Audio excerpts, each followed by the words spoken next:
প্রয়াত অলিম্পিকে ব্রোঞ্জ পদকজয়ী কিংবদন্তি হকি তারকা তথা বিখ্যাত ক্রীড়া চিকিৎসক ভেস পেজ। কিংবদন্তি টেনিস তারকা লিয়েন্ডার পেজের বাবা বেশ কিছুদিন ধরেই বার্ধক্যজনিত সমস্যায় ভুগছিলেন বলেই সূত্রের খবর। বৃহস্পতিবার ভোরে তিনি শেষ নিঃশ্বাস ত্যাগ করেছেন বলে পরিবারের তরফে জানানো হয়েছে। মৃত্যুকালে তার বয়স হয়েছিল ৮০ বছর। ভারতীয় ক্রীড়া জগৎ কিংবদন্তি হকি তারকা ভেস পেজ এবং টেনিস তারকা লিয়েন্ডার পেজের অর্থাৎ এই পিতা পুত্রের উত্তরণের লড়াই বলতে ভেস পেজ এবং লিয়েন্ডার পেজের কথা অনেকেই বলেন।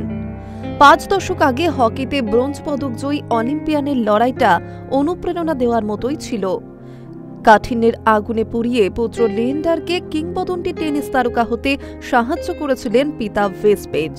ভারতীয় লন টেনিস সার্কিটে পিতা পুত্রের দাঁত চাপা লড়াইয়ের গল্পও শোনা গিয়েছে।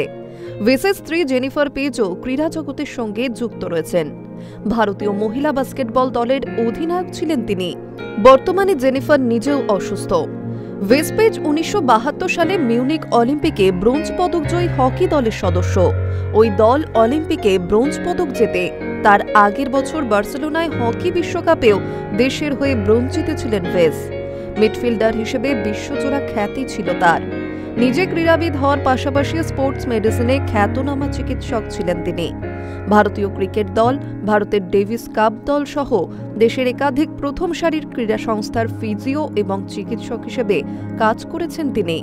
কিংবদন্তি এই হকি তারকার প্রয়াণে শোকস্তব্ধ গোটা ক্রীড়া মহল। Hi News network.